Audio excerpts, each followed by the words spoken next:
Is there a game in your communication? Perhaps a game you're not even trying to play. I've been aware of this game since I was a child. It was there on the playground. It was there in the way I negotiated with my parents and my teachers. It was there in dating. And it was there waiting for me in a bigger way with higher stakes when I entered the working world, where people come together to make teams, and teams are part of organizations, and organizations are trying to make a difference in the world. And it was in organizations, in the business world, that I first had to ask this question: am I the only one that does not know how to play this game? It seemed like everyone else knew how to play. I think the game is caused by a combination of our fear and all of our complex web of agendas. When we walk into a conversation, a make or break moment, an important meeting, where these make or break moments determine how the course of our life goes, we often feel safer holding the cards close to the vest and communicating through a poker face designed to conceal and hide our true feelings about what is being said. The agenda is an integral part of being human. One of the things that I've noticed, we're the only species that has to wake up in the morning and ask questions like, what should I be doing? What am I supposed to be? And there's times when I envy the squirrels and the birds that come by my feeder all winter long. Now, their lives aren't easy, but they're asking questions like, how do I get through winter? How do I eat food? I'm asking, what am I supposed to do? And what am I supposed to be? And those agenda items become our cards. And our cards have two sides in this game. One side is the part I'm willing to share. This is my job. This is what I do. This is what I will do for you. The other part that I'm not so inclined to want to share is how what I do for you impacts me and what it does for me. So we keep that side a little closer as we play this game in our make or break moments. And the cost of the game, as I see it, is that good people who are worthy to move forward lose out to other people who are better at playing the game. Not always, but sometimes good ideas and good opportunities for change in that competitive communication environment lose out to other people's ideas because they could play the game better. And I personally don't want to live in a world where the important changes that are happening around me are happening and being determined by those who play the game the best. Could we be ready enough? Could we be socially evolved enough to step into a new age, an age of authenticity? The age of authenticity does not need to abolish the game. It doesn't need to be anything absolute. But as I see it, an age of authenticity would be more of us pursuing more openness, more transparency, more vulnerability in our communication so that we can get more real. Now, if that's intriguing, I would like to share some skills that could be part of that more authentic dialogue. And I learned these skills from two interesting groups of teachers to me. One is a group of people called writers, and another group of people is called actors. See, I come from a filmmaking background. I made an indie film that got distributed on the Warner Brothers label. I ran an interactive media company and worked with an advertising agency named Campbell Methune, which eventually acquired us. I spent time training actors, so I've had a lot of time working with writers and actors. And it was interesting that they were the teachers that gave me some skills so I knew what to do when I wanted to take the game out. And it happened on a specific day. The day was I was going into a make or break moment. I was on a team pitching ideas to another team who had all the control over the resources and the power. And of course, we wanted them to buy our idea. And I knew a lot of people on both sides, both teams. But once the game started, it was sort of a surreal communication. It was as if I suddenly didn't know these people anymore. They didn't seem like they normally were. Everybody was acting a little different. For example, these two people over here, they were a fountain of value and ideas, and they were saying nothing at all. They would later tell me, well, they didn't create a safe environment. I wasn't going to share.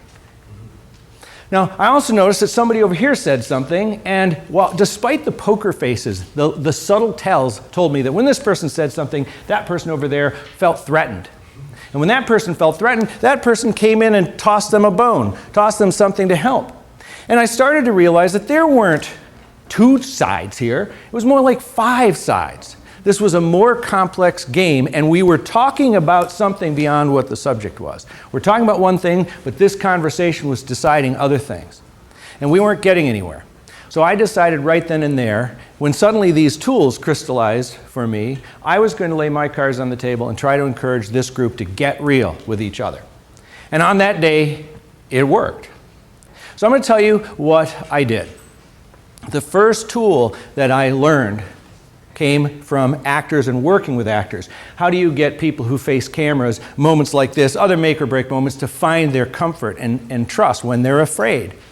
And the power that resolves that question, it's the power of appreciation. Appreciation is an emotion. Appreciating is an activity. And if I appreciate, I keep my attention out there on you warmly. Fear drives my attention here, this way, upon me. And biologically, there's no difference between fear and excitement. It's just heightened energy. But if you resist it, it becomes fear. If you embrace it, it becomes excitement. So let me see if I can show this to you. Right now, I'm looking head engaged, heart disengaged, and I'm seeing an audience out there. I'm seeing people. I can see you well, and I'm not feeling much of anything at all. But I'd like to shift that. Now I'm starting to ask the question, what do I appreciate about you, sir? What do I appreciate about you? And as I appreciate, do you hear my voice change? I can subtly shift my vibe by appreciating you, and that gets the energy out there in a positive way. If you bring appreciation, you can create the safe environment. What I told the people that wouldn't speak out, because they said, well, I expect a safe environment. I'm a scuba diver. I go down to the ocean and I do not complain to the fish or the coral that it does not provide me air to breathe. I bring it with me. And in the same way, I bring appreciation, and that's my way of creating the safe environment. It's my gift to you. So if you appreciate someone in that conversation and someone else, you suddenly become the hub of trust. And he can trust her through me. And pretty soon, as you become the hub of trust, trust takes over that environment.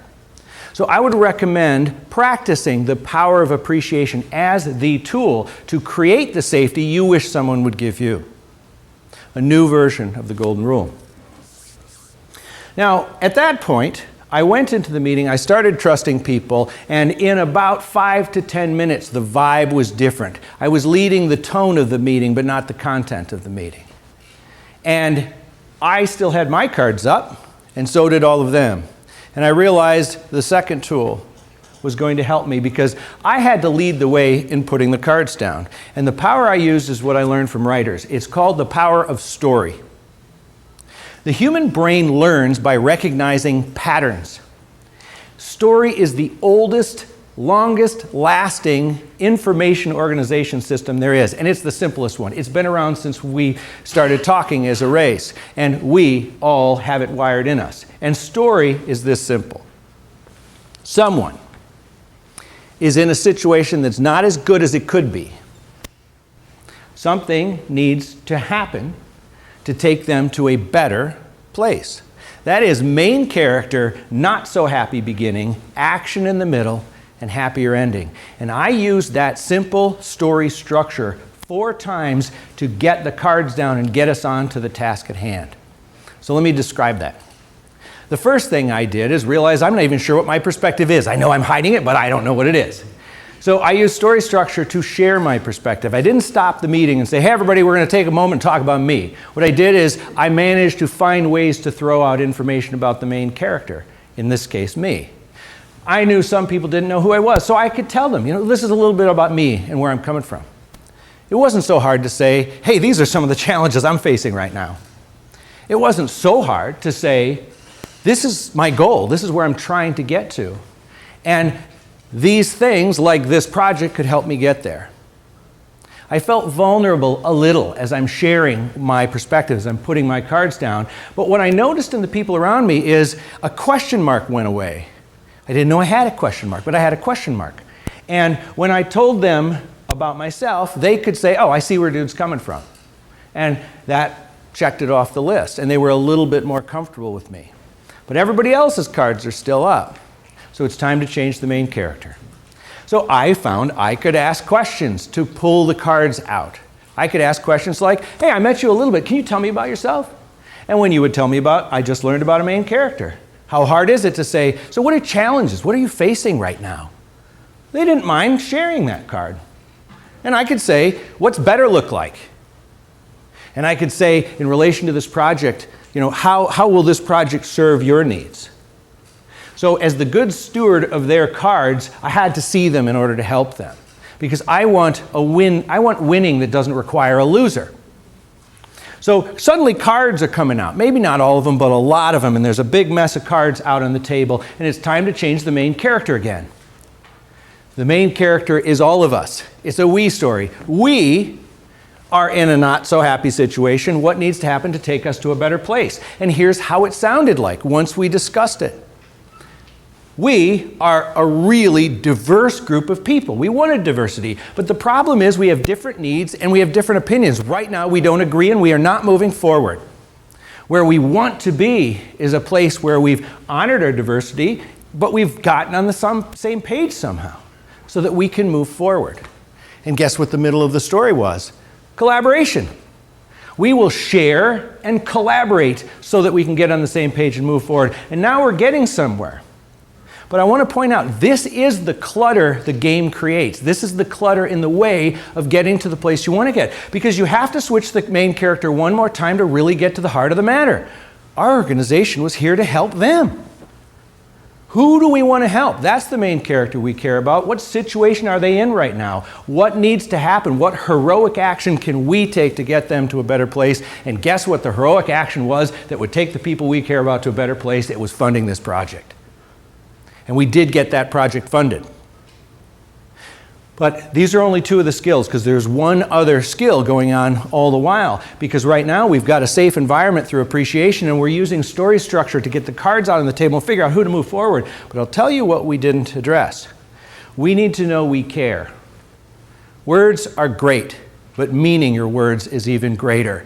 And so the last power that helped to do that is the power of constructive transparency. Sharing our emotions freely to do good things. The opposite of poker face. Poker face is a very flawed concept. Have you ever seen a still lake up at the cabin at 5 in the morning? It looks like glass. You rock that canoe the tiniest bit and you're going to put a ripple that's going to show all the way across it. Poker face doesn't work. We can still see the tells. Sharing emotions constructively is a better approach to a more transparent communication. So I got my psychology degree right here at this college. We looked at books this thick about emotions and what they do for us and to us and with us. But on the film set, we had to simplify that. Actors only have the time for 3 emotions: happy, sad, and mad. And it hit me, if I can work with happy, sad, and mad right here in this meeting while we talk about these stories, I can share and inspire them to care about what we're talking about. So let's look at how simple it could be. Happy affirms. How about instead of saying, hey, I saw what you did at that meeting, great job, what's next? That's this. How about this? Hey, I saw what you did at that meeting last Thursday, that was excellent, this is fantastic. All right, what's next? I can affirm what I care about with happy. Sad is valuable to share pain and empathize. Instead of saying, look, I know you have a tough break and all, but can we get back to work? How about, look, I know what you're going through, and this was a blow that we all have felt. And let's take a moment and talk about it, because you had it, but I feel it too. Can I use my sad to show them that I care? I will build loyalty and I will help them get past it. Then we can move forward. Mad shows seriousness. I'm not mad because I'm mad at anyone. I'm mad because I mean it.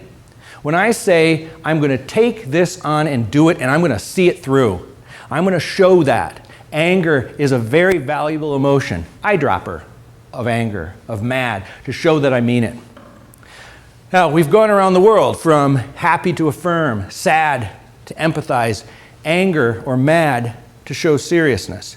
There's one other emotion that I want to share. It's actually a mix. It may sound funny, but it's a mix of happy and mad. I didn't learn this from the actors. I learned it from sports coaches who say, we're going to go out there and we're going to win and let's show them how we play. What they're doing is they're feeling a little mad and they're feeling a little happy at the same time. And these two energies together, happy speaks to opportunity. The mad speaks to urgency. And this is how you can urge good things forward. So I've practiced being open to feel it. I'm not saying manipulatively. What I'm saying is I want it to be there for me when I feel it.